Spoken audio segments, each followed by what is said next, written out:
Alors, du point de vue de l'histoire constitutionnelle, notamment française, on est frappé par le fait qu'il y a deux grands principes opposés qui s'articulent de façon traditionnelle. On a le principe démocratique qui veut qu'intuitivement, les systèmes permettent à n'importe qui d'accéder à des fonctions.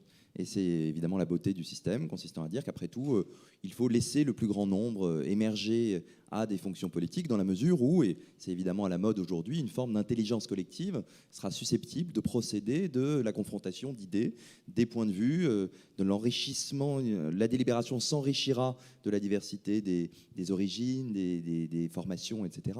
Et puis il y a l'autre principe qui est un principe plus aristocratique qui existe depuis l'origine et qui existe encore aujourd'hui, consistant à dire qu'il faut réserver en quelque sorte l'accès aux fonctions les plus importantes à des personnes qui sont, on l'espère, les plus compétentes. Il faut que ce soit les meilleurs, Aristote, qui fassent cela.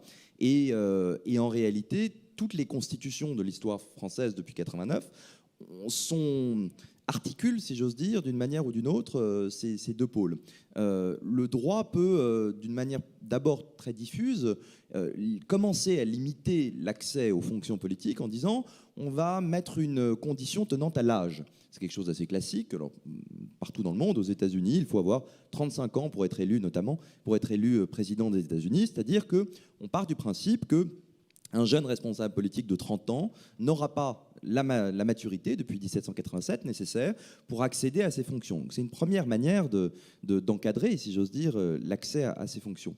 Manière plus indirecte qui consiste à partir du principe que seuls les plus riches doivent pouvoir accéder à ces fonctions, car dans les faits, on suppose que les plus riches sont les mieux formés et donc les mieux à même d'accéder à ces fonctions. Et c'est par exemple la Constitution de 1791, qui est la première constitution post-1789. On a encore le roi à l'époque, il a encore la tête sur les épaules, et on a une constitution qui distingue notamment deux catégories de citoyens. Les citoyens qu'on qualifie d'actifs et les citoyens qu'on qualifie de passifs. Alors, de fait, les attributs qu'on reconnaît aujourd'hui à la citoyenneté sont réservés à ce qu'on appelle alors les citoyens actifs. Et évidemment, quand on parle de citoyens actifs, on parle avant tout du corps électoral. Et donc, on évoque une première partie des droits politiques, c'est le droit de vote. Mais de manière indirecte et importante pour notre sujet, ça structure aussi le droit d'éligibilité.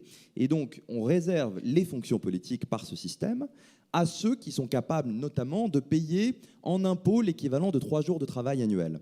Et avec l'idée selon laquelle donc, les plus pauvres devront de fait être exclus de l'accès aux fonctions politiques. Et puis il y a une troisième manière dont les constitutions peuvent essayer de défendre ce principe aristocratique tendant à ce que soient sélectionnés ceux qu'on estime être les meilleurs pour accéder à ces fonctions. C'est les systèmes, et là je prendrai un exemple des États-Unis d'Amérique, qui permettent de choisir n'importe qui, mais qui donnent à un organe le soin de contrôler la qualité de ceux qui accéderont à ces fonctions. Et je pense par exemple, on est aux marges de la politique, mais c'est quand même une fonction politique, à l'accès aux juridictions fédérales et notamment à la Cour suprême fédérale des États-Unis d'Amérique. Le système est ainsi organisé depuis l'origine par la Constitution américaine. Le président propose le nom d'un candidat pour rejoindre la Cour suprême. Et le Sénat, après avoir examiné cette candidature, et à l'époque moderne, depuis l'entre-deux-guerres, des auditions commencent à être organisées de ces candidats, et on le voit aujourd'hui dans l'actualité, au terme de cet examen de cette candidature, le Sénat ratifie le choix présidentiel ou au contraire bloque le candidat, et en gros, ce qui veut dire au président, merci de choisir un autre candidat.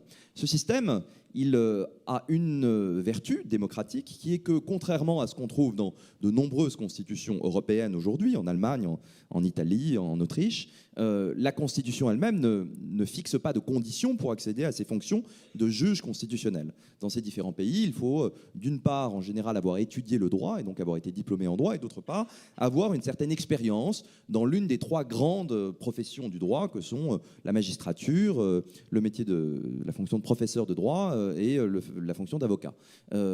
Mais aux États-Unis, il n'y a rien de tout ça. La Constitution ne dit pas il faut être un bon juriste pour rejoindre la Cour suprême. En revanche, elle dit les sénateurs seront à même de contrôler, éventuellement de bloquer une candidature. Et en faisant cela, le système fonctionne très bien, même si ça a évolué au cours du temps.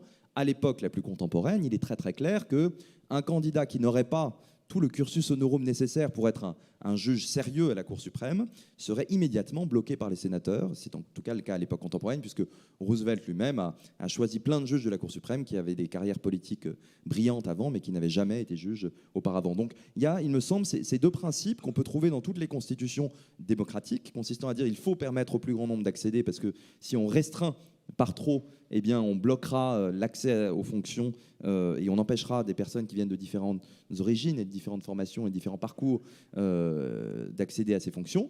Et à l'inverse, on reste un peu aristocratique au sens où on essaye de manière directe ou indirecte de faire en sorte que les meilleurs puissent accéder à ces fonctions.